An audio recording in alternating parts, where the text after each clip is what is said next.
Hello बच्चों, welcome to my YouTube channel. बच्चों, आज मैं इंपॉर्टेंट एक्टिव पैसिव का क्वेश्चन लेकर आया हूँ। कौन सा क्वेश्चन लेकर आया हूँ बच्चों? इंपॉर्टेंट क्वेश्चन एक्टिव पैसिव का। एक क्लास 10th और 12 दोनों के लिए एक काम आएगा। ठीक है बच्चों, तो जिनका 7 मार्च का है और जिनका 12 मार्च को है, 12 मार्च को है, 12 मार्च को इंटर वाले के बच्चों का है और ये 7 मार्च को हमारे हाई स्कूल वाले बच्चों को है। तो दोनों में आता है, जैसे कि एक्टिव पैसिव जैसे कि वो ट्रांसफॉर्मेशन जब आप लोग पढ़ते हैं तो उसमें एक्टिव पैसिव पढ़ा दिया जाता है क्लास 12th वाले बच्चों के लिए। तो मैं इंपॉर्टेंट क्वेश्चन लेकर आया हूं, मैं आपको एकदम इसको समझाऊंगा। आप एकदम देखिए, वीडियो में बने रहिएगा। बस ज्यादा मैं नहीं लूंगा, 5 से 10 मिनट का ये वीडियो बनेगा और 10 मिनट में मैं आपको 10 क्वेश्चन समझा दूंगा और 10 क्वेश्चन में आपको इतना टेक्निक बताऊंगा कि आप कोई भी क्वेश्चन आएगा आप एकदम 100% मैं बता रहा हूं अटेम्प्ट कर लेंगे, आप उसको करके जाएंगे। ओके, तो यू कैन डू इट, आप कर सकते हैं, यू कैन डू इट। समझ लीजिए, पहले मैं बता रहा हूं कैसे आप कर लेंगे। देखो बच्चों, तो सी राइट्स अ लेटर, पहला क्वेश्चन दे रहा है कि सी राइट्स अ लेटर। कुछ मत कीजिएगा बच्चों, एक विराट सा का बस फार्मूला लर्न कीजिएगा। सब्जेक्ट वर्ब ऑब्जेक्ट, ये वर्ब कोई भी फॉर्म हो सकता है, first form, second form, third form या फोर्थ फॉर्म या फिफ्थ फॉर्म। लेकिन देखो बच्चों, ऑब्जेक्ट को इधर लेकर आइए, सब्जेक्ट बनाइएगा, सब्जेक्ट, और सब्जेक्ट को क्या कीजिएगा, ऑब्जेक्ट बना दीजिएगा, इसको ऑब्जेक्ट बनाइएगा। वर्ब को क्या कीजिएगा, थर्ड फॉर्म। हमेशा कौन सा फॉर्म लगेगा? तो देखो बच्चों, तो हमेशा थर्ड फॉर्म। एकदम एकदम याद रखे रहिएगा, कोई कितना भी आपको बोर्ड एग्जाम में कोई आपको बेवकूफ बनाए कि बेटा तुम सेकंड फॉर्म लगा लो, फोर्थ फॉर्म लगा लो, फिफ्थ फॉर्म लगा लो, आपको कोई फॉर्म नहीं लगाना है, केवल थर्ड फॉर्म लगाना है। कौन सी फॉर्म लगाना है बच्चों? Third form. तो देखो बच्चों, कुछ नहीं करना है, ऑब्जेक्ट को, हाँ एक चीज गलती बच्चे करते हैं, हमारे ईटीसी वर्ड को इधर बुला लाते हैं। तो आपको ईटीसी वर्ड को नहीं बुला कर लेकर आना है, केवल ऑब्जेक्ट को बुलाना है। किसको बुला कर लाना है? ऑब्जेक्ट को। ऑब्जेक्ट इधर लाकर सब्जेक्ट बना लेंगे और सब्जेक्ट को उधर ऑब्जेक्ट बना देंगे। और वर्ब की कौन सी फॉर्म? Third form. तो देखो बच्चों, ऑब्जेक्ट है ऑल लेटर, तो ऑल लेटर को इधर बुलाइए, तो ऑल लेटर ये हो जाएगा ऑल लेटर। ध्यान से समझिएगा, ऑल लेटर। अब क्या करेंगे, ये टेंस देखेंगे तो विद टाइप्स ऑफ टेंस, किस प्रकार का टेंस है, क्या बता सकते हैं? ये टेंस कौन सा नाम है? ये प्रेजेंट इंडेफिनिट टेंस है, सिंपल प्रेजेंट है। कैसे बच्चों सिंपल प्रेजेंट कैसे है? तो यहाँ पे यस या यस लगा है क्योंकि ये फिफ्थ फॉर्म है, सब्जेक्ट के बाद से फिफ्थ फॉर्म आ गया, तो इसका मतलब कौन सा टेंस है? Simple present. तो सिंपल प्रेजेंट को हम पैसिव वॉइस बनाते समय प्रेजेंट कंटिन्यूअस का यूज करते हैं। किसका यूज करते हैं बच्चों? प्रेजेंट कंटिन्यूअस का। तो इज बार में से क्या लगाएंगे? इज लगाएंगे, इज लगा देंगे क्योंकि सब्जेक्ट सिमिलर है तो हमारा हेल्पिंग वर्ब भी क्या होगा? सिमिलर होगा। और राइट का कौन सा फॉर्म? थर्ड फॉर्म, तो रिटेन हो जाएगा। राइट का कौन सा form? Third form, written by सी को इधर लाकर ऑब्जेक्ट बना देंगे तो क्या हो जाएगा? हर। क्या हार्ड है बच्चों? बताइए, हार्ड है? बहुत इजी है, बस वीडियो में बने रहिए। मैं बता रहा हूँ ना, मैं गारंटी दे रहा हूँ आपको, एकदम क्या हो जाएगा, आप एक्टिव पैसिव ऐसे चुटकियों में लगा के चले आएंगे। क्या लगा कर आएंगे? ऐसे। ठीक है, अब देखो बच्चों, यही बच्चे गलती करते हैं। मैं कितनी बार मैं अपने बच्चों को समझा चुका हूं कि ईटीसी वर्ड को नहीं लेकर आना है, आपको ऑब्जेक्ट को लेकर। कई बच्चे तो इसी को उठा लाते हैं इधर। नहीं, आप गलती मत कीजिएगा दूसरे बच्चों की तरह। ऑब्जेक्ट हमारा कौन है? ए है, ये हमारा ऑब्जेक्ट नहीं है, ईटीसी वर्ड है। तो ईटीसी वर्ड को वहीं छोड़ दीजिए। और नॉइज कह रहे कि he is making a noise in the class, वह क्लास में शोर कर रहा है, तो उसके द्वारा क्लास में शोर किया गया। हम लोग पैसे वैसे इसीलिए ना पढ़ते हैं कि हम लोग बताएं कि उसके द्वारा एक काम को किया गया। तो हमने क्या बताया? He is making a noise in the class, वह क्लास में शोर कर रहा है, तो मैं बोलूंगा अ नॉइज इज। अब इसको नहीं बदलेंगे बच्चों। मैं कई बार, हमारा वीडियो देखिएगा, मैं एक्टिव पैसिव का ऑलरेडी मैं पढ़ा चुका हूं। मैं बोला हूं ना बच्चों कि क्या करना था, इसको मेढक या फ्रॉग बनाते हैं। फ्रॉग का मतलब होता है मेढक और टॉर्टाइज का मतलब होता है कछुआ। मैं कछुआ बच्चों को बनाता हूं, क्यों? क्योंकि प्रेजेंट इंडेफिनिट में टेंस है, तो हम थोड़ी सी छलांग मारकर प्रेजेंट कंटिन्यूअस में पहुंच जाते हैं। किसमें पहुंचते हैं बच्चों? प्रेजेंट कंटिन्यूअस में। लेकिन इसमें प्रेजेंट कंटिन्यूअस में तो प्रेजेंट कंटिन्यूअस में ही रहना है, आपको आगे नहीं बढ़ना है। अनवाइट इज, अब नहीं बढ़ेंगे तो क्या लगेगा? एक कंडीशन है, बीइंग लगाते हैं। क्या लगाते हैं बच्चों?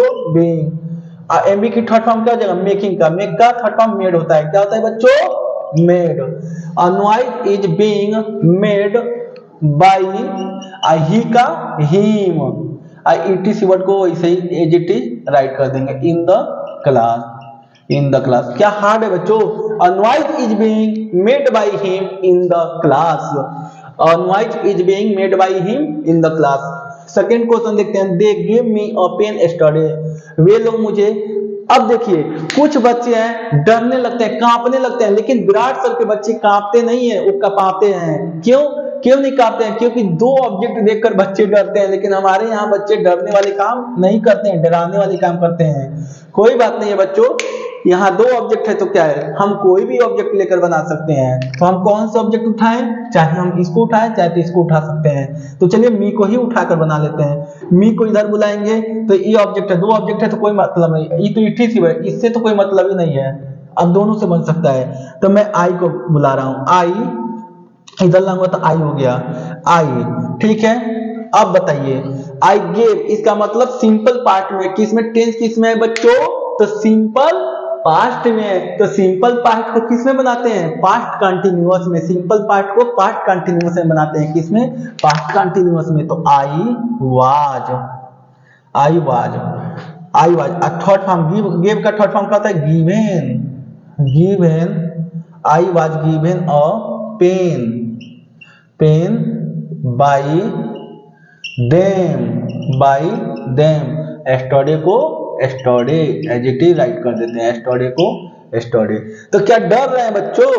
आप चाहें तो अपेन से भी बना सकते हैं, यही बनाकर दिखा दे रहा हूं बच्चों, अपेन से। अपेन देखिए दो तरीके से बन सकता है। A pen was given to me by them, by them yesterday, yesterday. क्या बच्चों बताइए, आप डरेंगे? आप विराट सर के बच्चे हैं, आप डरेंगे नहीं, आप डराएंगे। तो क्या हो जाएगा? A pen was given to me, यहाँ पे इंफिनिटिव टू का यूज करेंगे। यदि आप अ पेन से बनाएंगे, इन नॉन लिविंग वाले से बनाएंगे, तो हम डायरेक्ट, अगर हम बनाते हैं डायरेक्ट वाले से तो हमको टू लगाना पड़ेगा, यदि टू नहीं लगाएंगे तो रॉन्ग हो जाएगा। तो a pen was given to me, दोनों ऑप्शन सही है, दोनों आंसर राइट है। आइए अब इसको देखते हैं। Have you done this work, क्या तुम इस काम को कर चुके हो? तो इसका मतलब कौन सा क्वेश्चन है बच्चों? बताइए बताइए बच्चों। हैव, हैव किसमें आता है? तो प्रेजेंट परफेक्ट में। पहचानने का नियम है, हैज आ गया, हैव आ गया। हैज है किसमें आता है? तो प्रेजेंट परफेक्ट टेंस में। तो हैज को, तो इसमें थोड़ी सी आगे बढ़ेंगे। यदि प्रेजेंट परफेक्ट है तो प्रेजेंट परफेक्ट कंटिन्यूअस टेंस में बनाते हैं। तो हमारा हो जाएगा हैज, हैज। अब ऑब्जेक्ट को पहले बुलाइए, तो has this, this work, this work, this work been, been. ये तो थर्ड फॉर्म ऑलरेडी है, तो इसको भी हम थर्ड फॉर्म ही लिखेंगे।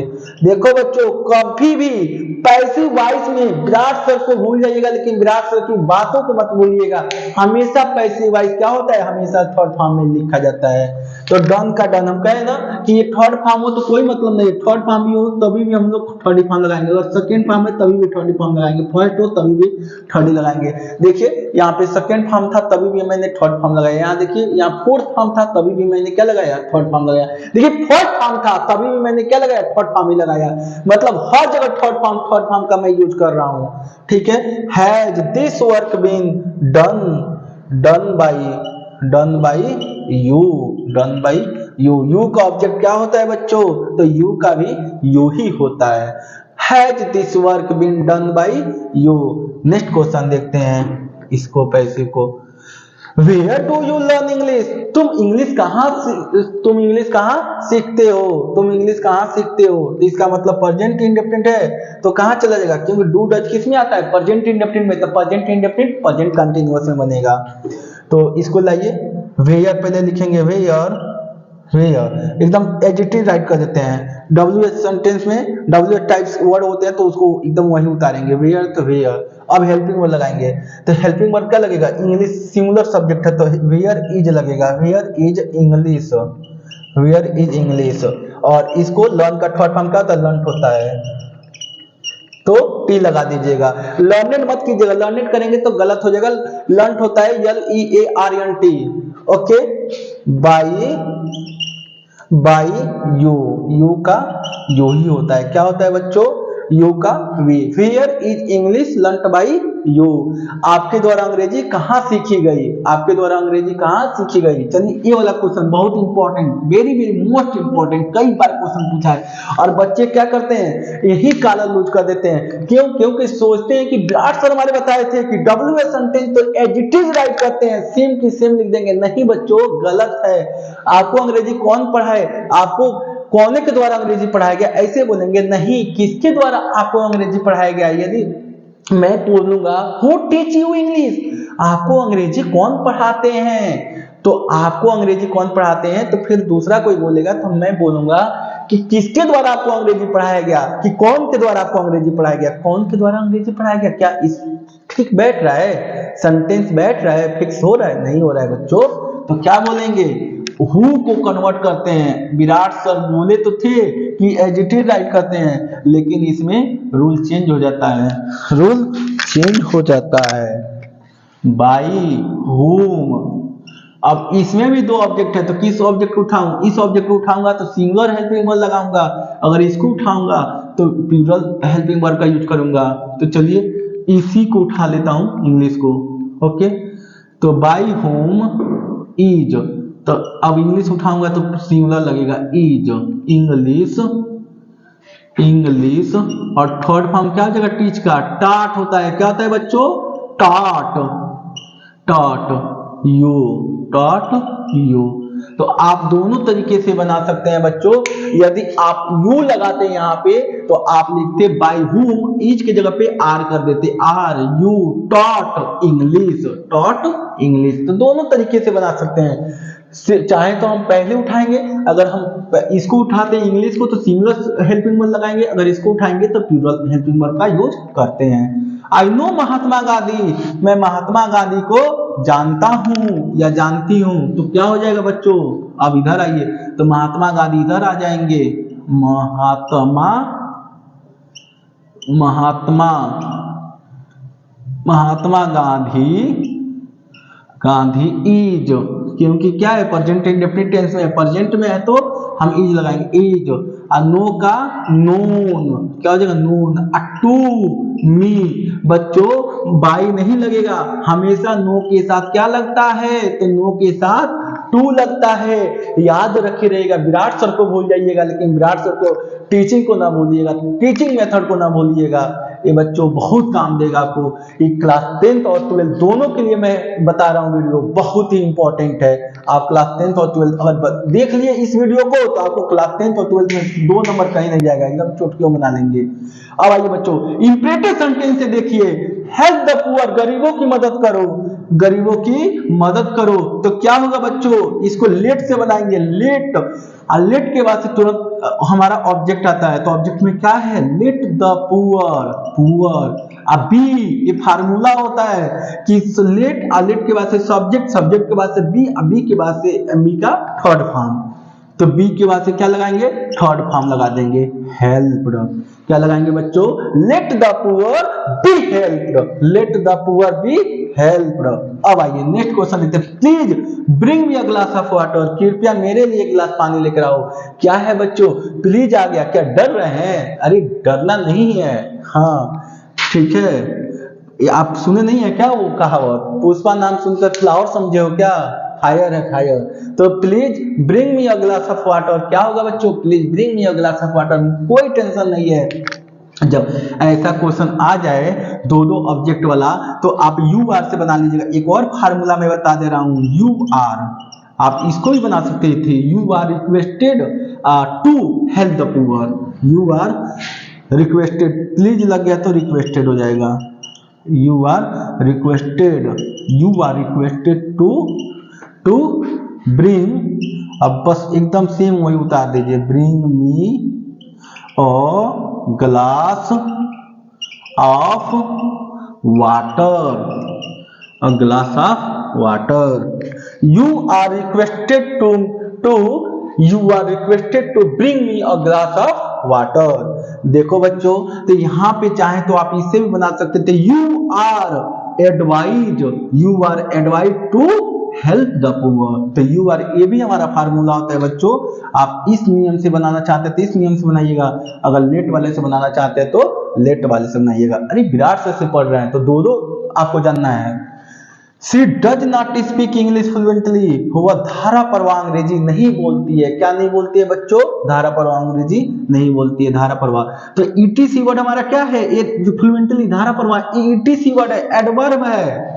ये क्या है? तो मैनर है, मतलब तरीका बता रहा है। तो हम ईटीसी वर्ड को नहीं लेकर आएंगे बच्चों। कितनी बार समझाएं, कितनी बार बताइए? आप लोग क्यों नहीं समझ रहे हैं बच्चों कि ईटीसी वर्ड को नहीं लेकर आते हैं? हमेशा क्या लेकर आते हैं? ऑब्जेक्ट को लेकर आते हैं। तो ऑब्जेक्ट को लेकर आइए, इंग्लिश को इधर लेकर आइए। इंग्लिश, इंग्लिश सब्जेक्ट सिंगुलर हो गया तो इज लग जाएगा। इंग्लिश इज नॉट, स्पीक का थर्ड फॉर्म क्या होता है बच्चों? Spoken, spoken, spoken. English is not spoken by her fluently, fluently क्या हो जाएगा बच्चों? फ्लुएंटली। तो English is not spoken by her fluently. English is not, देखो बच्चों मैं पूरे टाइप्स का क्वेश्चन बता दिया हूं। देखिए मैं सिंपल से लेकर मैं इंपरेटिव सेंटेंस तक बता दिया हूं। इंट्रोगेटिव सेंटेंस और question W sentence W types का जो एथनो टाइप का क्वेश्चन होते हैं मैं उसको भी सॉल्व करा दिया हूं। जो कि सबसे इंपॉर्टेंट वाला भी मैं क्वेश्चन क्या कर दिया हूं? मैं सॉल्व करा दिया हूं। ठीक है बच्चों, तो इसको स्क्रीनशॉट ले लीजिए। यदि कोई समस्या हो तो हमको कमेंट कर बताइएगा। ठीक है बच्चों, तो एकदम देख कर जाइएगा, बहुत ज्यादा आपको हेल्प मिलेगा। मिलते हैं नेक्स्ट वीडियो में। इसको यदि अच्छा लगे तो लाइक और सब्सक्राइब कर दीजिएगा। लाइक और सब्सक्राइब करना ना भूलिएगा।